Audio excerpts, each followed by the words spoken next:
যুদ্ধের ছায়া, উত্তেজনার পরিবেশ, তার মাঝেই এক ভিন্ন ধরনের আয়োজন যা পুরো বিশ্বকে অবাক করেছে। ইরানে সামরিক যান, ট্যাঙ্ক, অস্ত্র আর গোলাবারুদের বাক্সকে কেন্দ্র করে আয়োজন করা হলো এক ব্যতিক্রমী গণবিবাহ অনুষ্ঠান।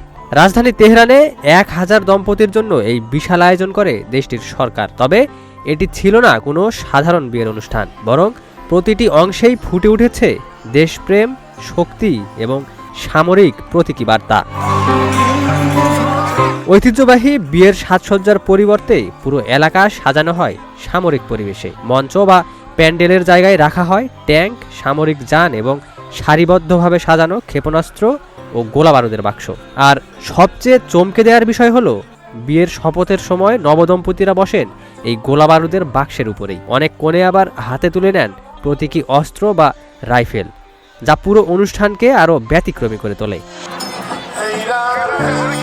এই আয়োজনকে শুধু একটি বিয়ের অনুষ্ঠান হিসেবে নয়, বরং ইরানের চলমান সামরিক উত্তেজনা ও যুদ্ধের আশঙ্কার মধ্যেও দেশটির শক্তি, স্থিতিশীলতা এবং আত্মবিশ্বাসের প্রতীক হিসেবেই তুলে ধরা হয়েছে।